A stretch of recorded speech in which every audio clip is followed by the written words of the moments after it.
आज 8 एप्रिल वार सोमवार रोजी फाल्गुन अमावस्येला म्हणजेच मृत्युंजय अमावस्येला अभियानाला 2 वर्षे पूर्ण होतात। या निमित्ताने धर्मवीर छत्रपती श्री संभाजी महाराज यांना अभिवादन करण्यासाठी व त्यांच्या जीवनचरित्रावर प्रबोधन करण्यासाठी धर्मवीर छत्रपती श्री संभाजी महाराज यांच्या बिहारी मावळा प्रखर हिंदुत्ववादी वक्ते आशुतोषजी झा यांना मी विनंती करतो की त्यांनी छत्रपती श्री संभाजी महाराज यांना अभिवादन करावं व त्यांचे विचार आम्हाला ऐकावेत।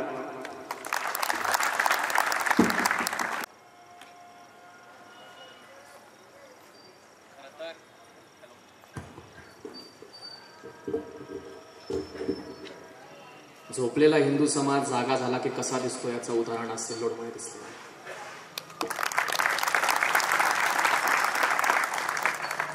खरं तर सिल्लोडमध्ये आल्या पहिल्यांदा थोडं फिलिंग येत होती, कुठं आलोय, का आलोय आणि कशासाठी आलोय। येऊन चूक तर नाही ना केली, पण इथं आल्यानंतर युवकांचे बोल ऐकले, ज्यांच्या मार्गदर्शनाखाली तुम्ही सगळेजण एकत्रित येताय, ज्यांची प्रेरणा घेऊन आपण सगळेजण या ठिकाणी एकत्रित आहोत, यावरूनच कळतं की माझं येणं हे सार्थकी लागले। संकल्प हिंदू राष्ट्र यामध्ये 2 शब्द आहेत, एक संकल्प आणि दुसरा आवाज नाही येते, दुसरा बर हिंदू राष्ट्रच का असा प्रश्न तुम्हाला अनेकांनी विचारलाच असेल की हिंदू देश का नाही, राष्ट्र आणि देश यामधला तुझा भाव काय आहे। देशाची व्याख्या, राष्ट्राची व्याख्या, हिंदूंची व्याख्या, सनातनची व्याख्या, धर्माची व्याख्या आणि धर्मवीरची व्याख्या जोपर्यंत सनातनी युवकाला कळत नाही तोपर्यंत ठणकावून मजहबी पताका फिरकवणाऱ्या त्या मजहबी आतंकवादाला सडे तोड उत्तर देता येत नाही। म्हणून जोपर्यंत स्वधर्म निधनम श्रेय परधर्म भयावह आपल्याला कळत नाही तोपर्यंत आपण हिंदू आहोत याची पूर्ती होत नाही। बरोबर का नाही? बरोबर का नाही? बघा, मी खूप लांबचा प्रवास करून दिवस रात्र एका शिरगावातून किंवा एका गावात दुसऱ्या गावात, एका राज्यात दुसऱ्या गावात, जे गरज पडली तर एका देशात दुसऱ्या देशात सुद्धा जायला मागं पुढं करत नाही।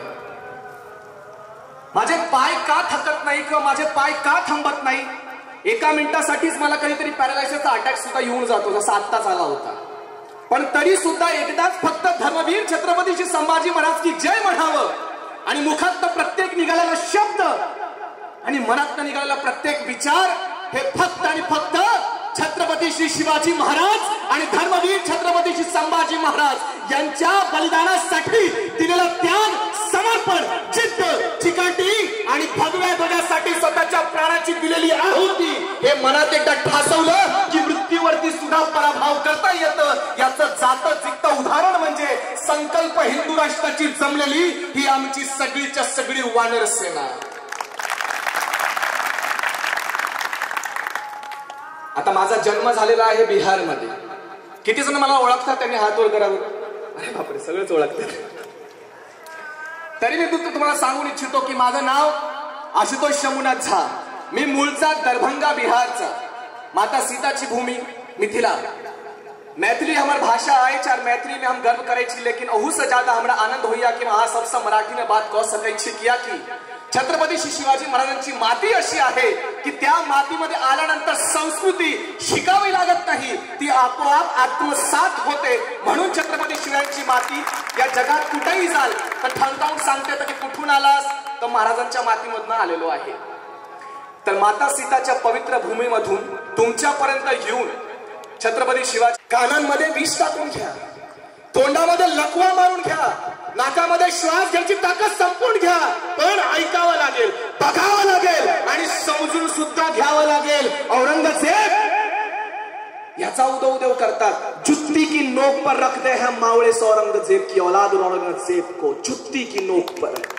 कुणालाही औरंगाचा जर एवढा फुलका आला असेल, हल्ली काही जणांनी मला सांगितलं की औरंगजेबाबद्दल जास्त बोलू नका। म्हणलं का?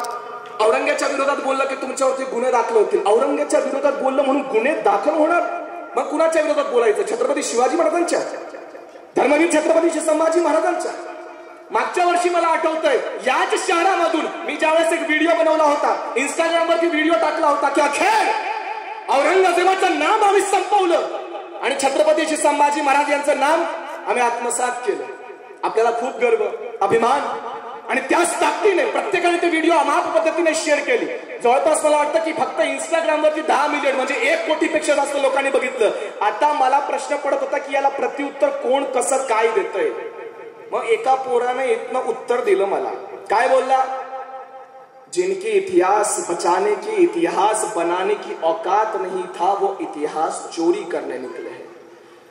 इतिहास चोरी करने निकले हैं. कौन सा इतिहास की बात करते हो तुम? कौन से इतिहास की बात? औरंगजेब की?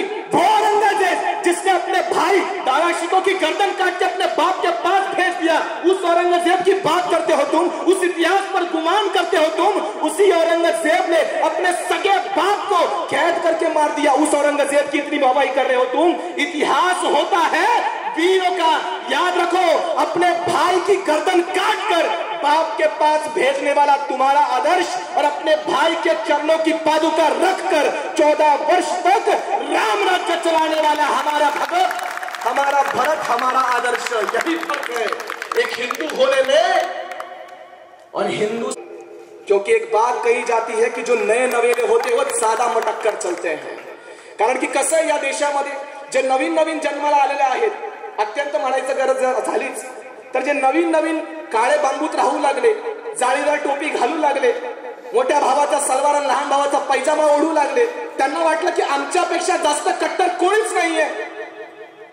त्यामुळे त्यांनी 22 जानेवारीला ज्यावेळेस आम्ही प्रभू श्री रामचंद्र यांच्या मंदिराचं उद्घाटन बघत होतो, अयोध्यामध्ये बसून प्रभू श्री रामचंद्रांचा जयघोष करत होतो, छत्रपती शिवाजी महाराजांचा जयघोष करत होतो, धर्मवीर छत्रपती संभाजी महाराजांचा जय जयकार करत होतो, त्यावेळेस मला वाटत होतं की कुठंतरी भाईचारा आहे. कारण की आतापर्यंत खबरच नाही आली की कुठल्या तरी हनुमान जयंती किंवा हनुमानच्या रॅलीवरती, श्रीरामांच्या रॅलीवरती दगडफेक झाली. म्हटलं भाईचारा आहे. संध्याकाळ झाली आणि बातमी आली टीव्हीला की श्रीरामचंद्रांच्या वानर सेनेवरती दगडफेक झाली. म्हटलं घ्या, भाईचाराचा प्रसाद भेटलाय, ओढून घ्या.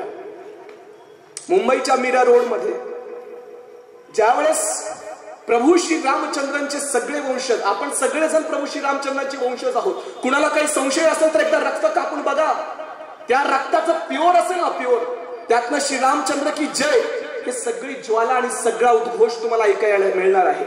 आणि त्याच दिवशी प्रभू श्री रामचंद्रांचा 22 जानेवारीला आपण भव्य मंदिराचा उद्घाटन पार पाडला. 550 वर्षाचा त्याग, 32 वर्षाचा तो कोटाचा झगडा, हे सगळं काही सोसून हिंदूंनी स्वतःच्या रक्ताची आहुती दिली. आमच्या घरातनं आमच्या बापदादांनी स्वतःचं आयुष्य वेचलं आहे. प्रभु श्री रामचंद्र जी का मंदिर किसी भाईचारे की देन नहीं, अथक प्रयास और अपने रक्त रंजित इतिहास के बलिदान से हमने 22 जनवरी 2024 का वो सुवर्णमय दिन देखा है, किसी भाईचारे की बदौलत में नहीं. इसीलिए इतिहास आम्हाला गर्वाने सांगावा लागतोय. तुम्हाला स्वीकार करावा लागेल, स्वीकार करावा लागेल की देशाचे कोण आणि शत्रू कोण सांगावं लागेल. आणि ज्या व्यक्तींना, ज्या नागरिकाला स्वतःच्या राष्ट्राचा शत्रू ओळखता येत नाही, ज्या मावळ्याला स्वतःच्या स्वराज्याचा शत्रू सांगता येत नाही, तो मावळा कधी स्वतःचं स्वराज्य राखू शकत नाही. हा इतिहास आहे. छत्रपती शिवाजी महाराजांचा इतिहास समजून घ्यायचा असेल, धर्मवीर छत्रपती संभाजी महाराज यांचं बलिदान समजून घ्यायचं असेल तर ठणकावून सांगावं लागेल की छत्रपती शिवाजी महाराजांच्या विरोधात कोण लढलं. तुम्हाला सांगावं लागेल धर्मवीर छत्रपती संभाजी महाराज यांची हत्या कोणी केली, का केली, कशी केली आणि कोणत्या पद्धतीने केली, सांगावं लागेल. आणि हे सगळं सांगण्यासाठी जर आमच्यावरती गुन्हे दाखल होत असतील तर आमच्या राजांनी स्वतःच्या शरीराचे तुकडे करून घेतले, आम्ही आमच्या जिंदगीचे तुकडे करायला मागे पुढे बघणार नाही. ही अवकात आहे आमची. ज्यावेळेस आम्ही घरात निघतो या भगव्या टोपीला घेऊन, अंगावरती मशाल घेऊन, त्यावेळेस एकच संकल्प असतो, घरात पोहोचलो तर आपल्या आई बाबाचा आहे, नाही पोहोचलो तर माझ्या हिंदू समाजाचा आहे. द्या, जसा निघाल मराल याल, पण जा धर्मासाठी जगाल. म्हणूनच आपण म्हणतोय स्वधर्म निधनम श्रेय पर धर्मो भयाव. स्वतःच्या धर्मात आलेला मृत्यू आलिंगन घेऊन घ्या, पण स्वतःच्या धर्माचा त्याग करायची संधी मिळून जर तुम्हाला इंद्राचं आसन मिळालं तर त्या इंद्राच्या आसनाला लाथ मारा. कारण की तुमचा धर्म इतक्या सहजतेने कोणालाच मिळाला नाही. कोणता धर्म आहे आपला? कोणता? अजून मोठ्यानं, कोणता धर्म आहे? हिंदू. हिंदू म्हणा नाही तर सनातन म्हणा, कोणताही म्हणा, काहीच फरक पडत नाही. तुम्हाला अनेक जण म्हणतील की हिंदू तर अलीकडची भाषा आहे, तुम्हाला त्या भागातल्या लोकांनी शिवी म्हणून दिलेली भाषा आहे किंवा शब्द आहे. अजिबात नाही. सिंधू माता आमची आहे. जसं महाराष्ट्रामध्ये य म्हणतात तसं आमच्या उत्तर भारतामध्ये यला ज्य म्हणतात. इकडचे जाधव आमच्यासाठी तिकडचे यादवच आहेत. इकडे तुम्ही यमुना म्हणाल, आम्ही तिकडे जमुनाच म्हणतो. तुम्ही इकडे यज्ञ म्हणाल, आम्ही तिथे यज्ञ म्हणतो. भाषेचं सौंदर्य आहे की क्षणाक्षणाला बदलत जातं. त्यामुळे कन्फ्युज होण्यासारखं काहीच नाहीये. धडकावून सांगायचं की माझा धर्म हिंदू आहे. अजून कोणी विचारलं की हिंदू धर्माच्या बद्दल सांग, नाही सांगता येत, मग लाज बाळगायची. कारण की ते आठवड्यातनं अनेक वेळा एकत्र येतात. आपल्याला एकत्र येण्यासाठी संघर्ष करावा लागतो.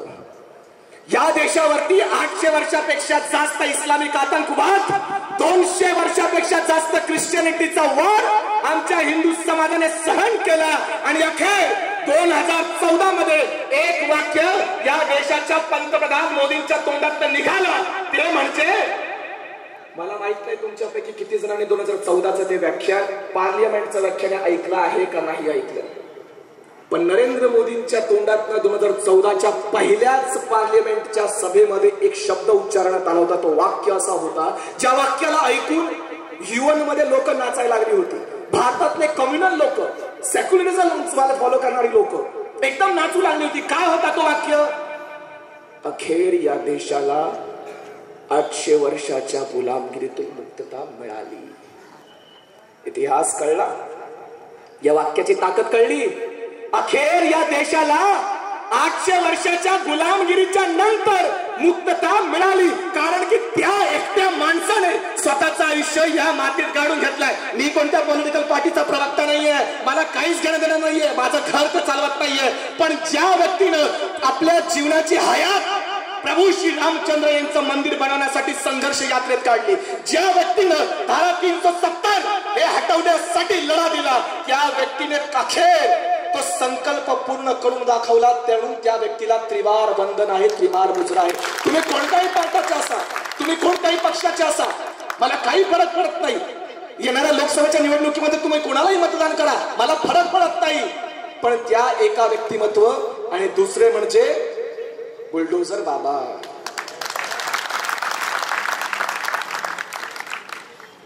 अहो, मला एक गोष्ट तुम्हाला आवर्जून सांगू इच्छितोय. आपण महाराष्ट्रात आहे ना, किंवा मी महाराष्ट्रात आहे ना. आता इथल्या जणांपैकी बरेच जण बाहेरच्या राज्यात जास्त राहिलेलं नाहीये, पण सुदैवानं माझं लहानपणापासून कधी पश्चिम बंगाल, कधी बिहार, कधी उत्तर प्रदेश, त्यात अलीगड, त्याच्या पलीकडं काश्मीर, कधी गुजरात, कधी कर्नाटकाच्या बेंगलोरमध्ये आणि अखेर महाराष्ट्रामध्ये अनेक राज्यांमध्ये फिरत राहिलो. पण एक गोष्ट नेहमी लक्षात आली की उत्तर प्रदेशमध्ये माफिया, हे नाव तुम्ही सगळ्यांनी ऐकलं होतं ना. माफिया काय करत होते? हिंदू आतंकवाद शब्द तुमच्या आमच्या कानापर्यंत पोहोचला होता, ऐकला होता का नाही? आताच कर्नाटकामध्ये रामेश्वरम या कॅफेमध्ये काय झाला? आतंकवादी हल्ला झाला. आता तिथं बॉम्ब ब्लास्ट काढल्यानंतर जेवढे जिहादी होते सगळे पकडले गेले. एक विटनेस पकडला गेला, त्याचं नाव होतं साई प्रसाद. विटनेसचा अर्थ काय असतो? ज्यांनी डोळ्या देखत ती घटना पाहिलेली आहे. ज्या व्यक्तीने ही सगळी घटना स्वतःच्या डोळ्या देखत पाहिलेली आहे, एनआय संस्था म्हणते की विटनेस म्हणून साई प्रसाद आहे. दुसऱ्याच दिवशी या देशातल्या विपक्ष पार्टीने सरळ या हिंदू आतंकवादी शब्द ग्रहण केला आणि साई प्रसाद या नावाला हिंदू आतंकवाद शब्दाशी जोडून टाकला. हिंदू आतंकवाद. ज्या दिवशी या देशामध्ये हिंदू व आतंकवाद झाला असता, आई भवानीची शपथ, हिंदू सोडून या विश्वात एकही जात उरली नसती. माझा धर्म मला आतंकवाद शिकवत नाही, माझा धर्म वसुधैव कुटुंबकम शिकवतो. माझा धर्म कुठल्याही निर्दोष व्यक्तीचे प्राण घेण्यास सांगत नाही, पण माझा धर्म बलिदान परम धर्म सांगून आतंकवादाशी लढण्यासाठी आमची माय एकुलत्या एक मुलाला सीमेवरती पाठवते. तो आमचा धर्म आहे. त्या त्या क्षत्रिय धर्माला स्वीकारून आम्ही आमच्या जीवनासाठी संघर्ष देत असतो, लढत असतो. हिंदू कोणताही आतंकवादच्या वाटेवरती गेला सरळ ठोका आणि विकास तुम्ही करून टाका त्याचा. त्याच्या अंत्ययात्रेला किती गर्दी असते, त्याचे घरचे गेले नाही, पण मुख्तार अन्सारीच्या शवयात्रेमध्ये तुम्ही बघाल तर इथून जिथपर्यंत आपण मुख पदयात्रा काढली तिथपर्यंत गर्दी होती. कोण होते? मुख्तार अन्सारीच्या पाठीमागं नाचणारी सगळी औलाद कोण होती आणि कोण होता मुख्तार अन्सारी? मित्रांनो, आता कमलेश भाई म्हणत होते की औरंगजेब यांच्या रूपात जिवंत आहे. अगदीच. पण तुमच्यापर्यंत एखादा नाव येतो, तुम्ही एखादं नाव ऐकता, 15 मिनिट के लिए पुलिस हटा दो, तुम्ही त्या बोलणाऱ्या व्यक्तीला बघता, मात्र मी समोरच्या बसलेल्या टाळ्या वाजवणाऱ्या आणि शिट्टी वाजवणाऱ्या त्या गर्दीला बघतो की उद्या हल्ला झालाच तर एक धर्मवीर छत्रपती संभाजी महाराज हातात तलवार घेतील, पण त्यांच्या सोबत लढणारी मावळ्यांची फौज आमच्याकडे आहे का? हा प्रश्न आपल्याला विचारावा लागणार आहे. हा प्रश्न स्वतःशीच विचारावा लागणार आहे. कारण की त्याच उत्तर प्रदेशच्या मातीमध्ये स्वतःच्या डोळ्यांनी अगदी लहान वयात आम्ही या सगळ्या गोष्टी पाहिलेल्या आहेत. हिंदूंचं एक मंदिर आणि त्या मंदिरामध्ये एक पोलीस ऑफिसर. तो पोलीस ऑफिसर काय करत होता माहितीये? घंटी असते ना आपल्या मंदिराची घंटी, एका हाताने ही घंटी धरली आणि दुसऱ्या हाताने दुसरी घंटी धरली. ती घंटी 10 मिनिटापर्यंत वाजू नये का? अगदी शेजारच्याच बाजूच्या एका जागेवरती काही लोक नमाज पडतायत म्हणून वाऱ्याने चुकून ती घंटी वाजू नये आणि त्यांच्या नमाजात अडथळा निर्माण होऊ नये म्हणून त्याच उत्तर प्रदेशच्या नगरीमध्ये आमच्या हिंदू लोकांनी हा अत्याचार सहन केला. उत्तर प्रदेशमध्ये काय होतंय आमच्या मध्य प्रदेशच्या हिंदूंना माहित नाही, मध्य प्रदेशमध्ये काय होतंय महाराष्ट्राला माहित नाहीये, आणि खाली तामिळनाडूला जा, कर्नाटकाला जा, केरळला जा, तिथं काय होतंय हिंदूंच्या कानाकोपऱ्यापर्यंत पोहोचत नाही का? कारण की टिकटॉक वरती आमची पोरं गाण्यावरती नाचण्यापासून आम्हाला सुट्टी मिळत नाहीये. आणि म्हणूनच आम्ही हातात ही संकल्पना घेतली. त्या सोशल मीडियावरती एकेकाळी स्वतःला हिंदू म्हणण्यासाठी लोक घाबरत होती, त्याच सोशल मीडियाचा वापर करून कमलेश भाई आणि तुमच्या आमच्या सारख्या सगळ्यांनी मिळून गर्व से कहो हम हिंदू है हा ट्रेंड चालवला आणि आज हिंदू म्हणण्यावरती गर्वाने लाखो लाखो लाईक्स होऊन जातात. त्यामुळे कळलं कोणत्या गोष्टीचा, कोणत्या परिस्थितीचा कसा उपयोग करायचा, कसा या पाठीमागे आपली ज्वाला चिरंतन ठेवायची. माझ्या मनामध्ये इतका राग का आहे माहितीये? माझ्या मनामध्ये, माझ्या अंगामध्ये जळणारी आग इतकी प्रबल का आहे? कारण की ती चटके माझ्या बापजादांनी सोसलेला आहे. आज गरिबीमध्ये जगणं एक श्राप, पण त्या गरिबी रेषेपर्यंत पोहोचवणाऱ्या त्या हरामजात माणसाला मी विसरावं कसं? विसरावं कसं ज्याने आमच्या घरावरती दगडफेक केली? विसरावं कसं ज्याने आम्हाला आमच्या घरात हाकलून लावले? विसरावं कसं ज्याने आमच्या बापदादांना स्वतःच्याच घरातनं फक्त मस्जिदच्या भोंग्यातून निघालेल्या एका वाक्यातनं पळायला विवश करून टाकलं की काफिर काश्मीर की खाटी छोडो. मित्रांनो, आपण सगळ्या जणांनी 1990चा तो काळ ऐकलेला आहे. स्वतःला खरीतरी एक प्रश्न विचारायचा किंवा आज एकदा जाऊन आपण गुगल करायचं की का या देशातला एकही गृहमंत्री कोणत्याही गैर हिंदूला केलं जात नाही? का केलं जात नाही? केलं होतं 1989च्या दरम्यानमध्ये केलं होतं. अगदी 2 महिन्यातच, फक्त 2 महिन्यात हिंदू जानेवारीच्या थंडीच्या कडाक्या थंडीत, कधीतरी तुम्हाला थंडी जर अनुभवायचं असेल तर महाराष्ट्राच्या पलीकडे जाऊन बघा. उत्तर प्रदेशची थंडी अनुभव घ्या, काश्मीरची थंडी अनुभव घ्या. त्या कडाक्याच्या थंडीमध्ये अगदी लहान लहान मुलांना घेऊन सगळ्या माया बहिणींनी स्वतःचं घर सोडून दिलंय. जर हे वस्तुस्थिती सांगण्यासाठी जर तुमच्यावरती लोक अपराधिक म्हणून लेबल लावत असतील तर का आम्ही आमचा इतिहास सांगू नये? आज मला जर वाटतं की खरंच छत्रपती शिवाजी महाराज आणि धर्मवीर छत्रपती संभाजी महाराजांनी युद्ध पत्करलं असतं तर त्यांना सुद्धा गुन्हे टाकून जेलमध्ये टाकलं असतं. ही परिस्थिती निर्माण झालेली आहे. कारण की सत्य बोलणं या देशातला सगळ्यात मोठा अपराध आहे. माझ्यासारखा मोठा देशभक्त किंवा गांधी भक्त असू शकत नाही. कारण की गांधींचं वचन होतं काय? सत्य बोला. मग मी तर दिवस रात्र सत्य बोलतो. मग त्यांचं म्हणणं असतं सत्य बोला पण एवढं पण बोलू नका की पोटात दुखल. म्हणजे सत्य बोललो तरी त्रास होतो. 1990च्या घटकांमध्ये एक मुलगी, तिचं वय 10 वर्षाच्या आसपास मध्ये, नीट ऐका बरं, 10 वर्षाची मुलगी, तिचं नाव काय होतं? गीता. सुंदर नाव. गीता एका मुलीला भाऊ म्हणत होती, राखी बांधायची. ही राखी बांधत होती. प्रत्येक वर्षी रक्षाबंधन आलं की पहिला भाऊ झाला, दुसऱ्यानंतर त्वरित अब्दुलला राखी बांधायची. 1 वर्ष, 2 वर्ष, 3 वर्ष, 4 वर्ष, 5 वर्ष, 6 वर्ष, 7, 8, 9. गीताचं वय किती? 19. अब्दुल 20. दोघंही वयात आले. आता गीताला काय वाटत होतं? गेल्या 9 वर्षापासून ज्या अब्दुलला मी राखी बांधली आहे, ज्या अब्दुलला मी स्वतःच्या भावापेक्षा जास्त प्रेम देत आहे, कारण की मला सक्का भाव नाही, जगात कोणतंही संकट आलं तर सगळ्यात पहिलं कोण येणार आहे?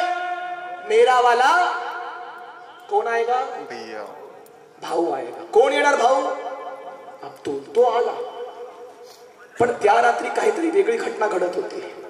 जानेवारीच्या थंडीच्या 19 तारखेच्या आठवड्याच्या दरम्यान मध्ये अचानकपणे चारही बाजूला पाकिस्तानी आतंकवाद्यांचा लष्कर ए तैयबा, सगळेजण मुजाहिदीन, सगळेजण एकत्रित आले आणि सगळ्यांनी मस्जिदच्या भोंग्यातला आवाज काढला की काफिर घाटी छोड. मस्जिद वरती मोठ्या मोठ्या अक्षराने लिहिलं गेलं, घाटी छोडो. हिंदू औरतों के साथ और हिंदू मर्दों के सिवाय. काफिर घाटी छोडो. ज्यांना स्वतःच्या जीवाची पर्वा होती, ज्याने स्वतःच्या भावाला, ज्याने स्वतःच्या बहिणीला, ज्याने स्वतःच्या आई बापाला मरताना बघायचं नव्हतं, ते सगळे सुटसाट मार सुटले. त्याच्यातला माझा एक पणजोबा सुद्धा होता, ज्याने स्वतःचं सर्वस्व त्याच काश्मीरच्या घाटीमध्ये बसवलं होतं आणि माझ्या बापाचा हात पकडून माझा बाबा तिकडून सटकला, पुन्हा स्वतःच्या राज्यामध्ये आले. पण त्या भागात एक मुलगी आणि तिचा बाप पळत नव्हता. त्या मुलीचं नाव काय? गीता. कारण तिला विश्वास होता, माझा अब्दुल येणार आहे. जग माझ्यापासून वेगळं असेल, जग माझा विरोध करत असेल, जग माझ्यावरती आरोप करेल, मला या घरातनं सुटका काढेल, तरी सुद्धा माझा अब्दुल मला वाचवण्यासाठी येणार आहे. आणि तो आला. काश्मीरची जी घरं आहे ती पहिला रूम असतो तो अगदी रुंद असतो, खाली असतो, बारीक असतो, त्याच्यावरती असा टप असतो, त्याच्यावरती एक खिडकी असते बघण्यासाठी. पाहिलंय कधी? नसेल पाहिलं तर काश्मीर फाईल्स मला त्याच्यामध्ये दिसून येईल. ते घर सगळं पॅक होतं. एवढीशा छोट्याशा खिडकीमध्ये दिसत होतं तो अब्दुल आलेला दिसतोय. काही लोक मुजाहिदीनची आली. काश्मीरी फाईल मध्ये तो आपण सीन पाहिला होता. शेजारच्या भावाने इशारा केला, सगळे मुजाहिदीन वर शिरायला तयार झाले. खिडकी उघडून बघितली तर समोर अब्दुल उभा होता. आता तिला विश्वास होता की जग विरोधात आहे, खाली लोक दार ठोकवत आहेत, मला वाचवण्यासाठी, माझ्या जीवाची रक्षा करण्यासाठी, माझ्या अब्रूवरती हात टाकणाऱ्या लोकांना रोखण्यासाठी, थांबवण्यासाठी माझा भाऊ आलेला आहे. आणि तो आला एका हातात तलवार घेऊन आणि दुसरा हात रक्ताने मासलेला, लाल बंदर रक्ताने सांडलेला त्याचा दुसरा हात निघाल्याने गीताला कळून चुकलं की गेल्या 9 वर्षापासून जे अब्दुल राखी बांधते तो माझ्या जीवावरती जीव घेण्यासाठी, माझ्या बापाला, माझ्या भावाला, माझ्या आईला लुटण्यासाठी आलेला आहे. आणि अखेर गीताच्या बापाला कळून चुकलं की यात येणार. गीताच्या बापाला मानणार नाही.